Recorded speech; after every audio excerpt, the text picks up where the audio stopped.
जय भीम. मी संपादक Rajendra Kamble, अर्थसत्ता news live नेटवर्कमध्ये आपले सर्वांचे हार्दिक स्वागत करीत आहे. मित्रांनो, सध्या लातूर महानगरपालिका निवडणुकीची रणधुमाळी सुरुवात आहे आणि या रणधुमाळीमध्ये प्रभाग क्रमांक 7 मधून ऐश्वर्या सुशील चिकटे ही युवती उभा राहिलेली आहे. वय कमी आहे आणि कमी वयामध्ये तिने राजकारणामध्ये प्रवेश करण्याचा प्रयत्न केला आहे. तिला या निवडणुकीच्या माध्यमातून लोकांची सेवा करण्याची संधी भेटणार आहे. तिच्याविषयी माहिती आपण जाणून घेऊया. ऐश्वर्या, मला प्रथम तू अशी सांग की तुझं शिक्षण, पक्ष याविषयी माहिती सांग.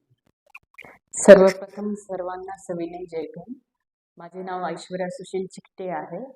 मी लातूर महानगरपालिका 2025च्या निवडणुकीमध्ये आदरणीय आनंदराज आंबेडकर साहेबांची रिपब्लिकन सेना व राष्ट्रवादी काँग्रेस पार्टी यांचे अधिकृत उमेदवार आहे. माझे शिक्षण थोडक्यात सांगायचे झाले तर मी मास्टर्स कंप्लीट केलेला आहे इकॉनॉमिक हिस्ट्रीमध्ये London School of Economics and political सायन्समधून, जिथे बाबासाहेब शिकले होते. आणि बाबासाहेबांचीच प्रेरणा घेऊन जसा त्यांनी त्यांच्या ज्ञानाचा, शिक्षणाचा वापर समाजकार्यासाठी केला, तीच प्रेरणा घेऊन मी या राजकारणामध्ये उतरण्याचा प्रयत्न करते. तू या दलित मुस्लिम भागामध्ये राहत असल्यामुळं काय जाणवते तुला की या परिसराविषयी कुठले प्रश्न घेऊन तू या ठिकाणी तू पुढं किंवा मग लोकांची सेवा करू इच्छितेस?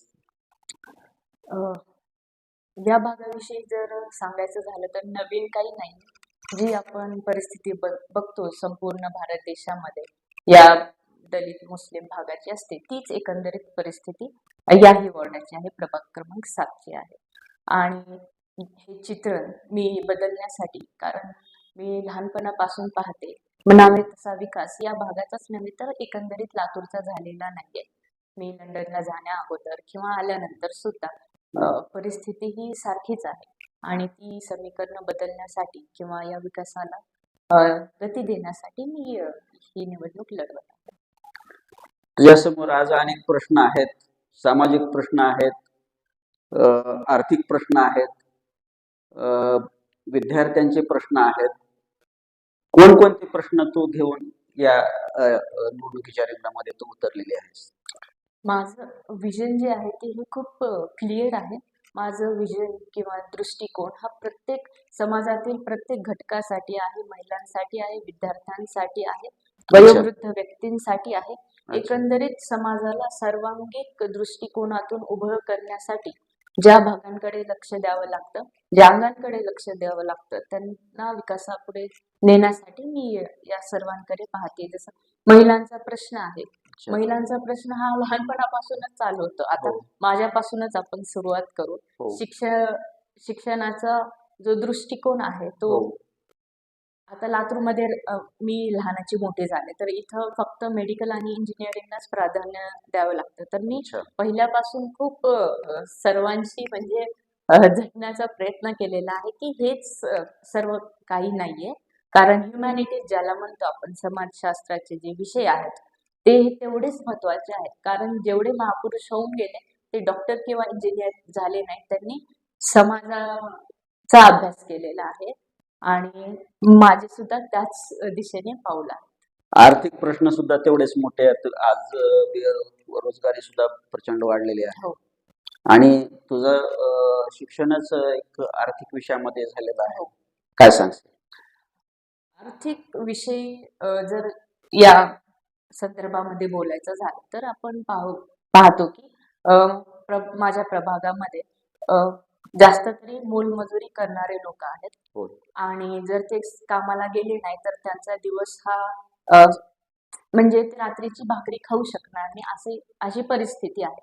तर मग या परिस्थितीमध्ये लोकांनी शिक्षण कसं द्यायचं त्यांच्या म्हणजे पिढीला, तर या प्रश्नांना घेऊन मी खूप संवेदनशील आहे. कारण आपण महानगरपालिकेच्या शाळा बघतो तर आता माझ्या प्रभागामध्ये एकच मोठी विद्यालय आहे, यशवंत. हो.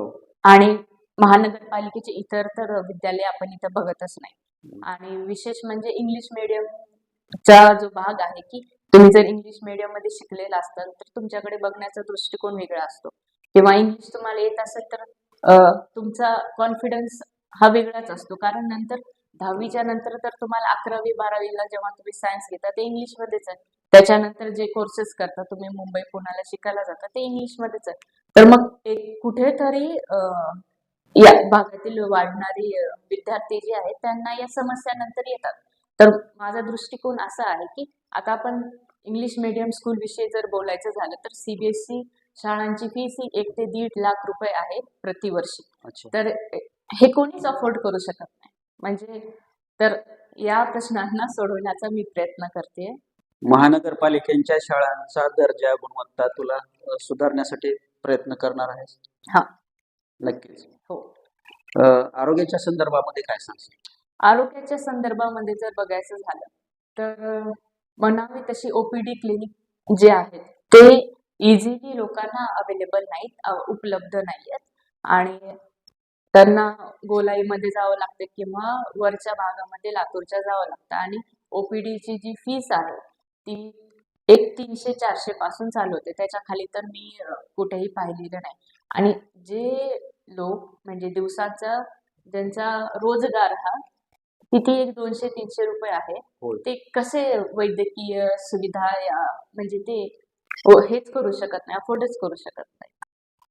तुझ्या नजरेसमोर असं काही आहे काय, किंवा एरिया तिथं रुग्णालय हा, आणि मोहल्ला क्लिनिकचा जो हा, कॉन्सेप्ट आहे, अच्छा. मी अगोदरच्या मुलाखतीमध्ये सुद्धा सांगितलं, की गल्लीमध्ये किंवा एखाद्या रस्त्याच्या कॉर्नर मध्ये किंवा 2 गल्ल्यांना जिथे एक जागा उपलब्ध आहे अशा ठिकाणी लोकांना वैद्यकीय सुविधा बेसिक म्हणजे ज्या मूलभूत आहेत त्या उपलब्ध असल्या पाहिजे, या विचाराची मी आहे. ऐश्वर्याच्या समोर सामाजिक प्रश्न आहेत, आर्थिक प्रश्न आहेत, आरोग्याविषयी प्रश्न आहेत, शैक्षणिक प्रश्न आहेत. या सर्व प्रश्नाला घेऊन ती आज जनतेसमोर गेलेली आहे आणि नक्कीच ती विजयी हो आणि लोकांनी तिला नक्कीच आशीर्वाद द्यावा. एक खूप चांगली सामाजिक जाणीव या वयामध्ये तिला झालेली आहे आणि नक्कीच तिला यश मिळो अशी शुभेच्छा व्यक्त करून आपण भेटूया पुढील व्हिडिओमध्ये. हा व्हिडिओ आवडल्यास या व्हिडिओला जास्तीत जास्त लाईक, शेअर आणि सबस्क्राईब करा. जय भीम.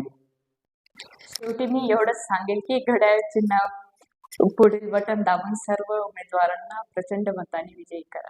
धन्यवाद.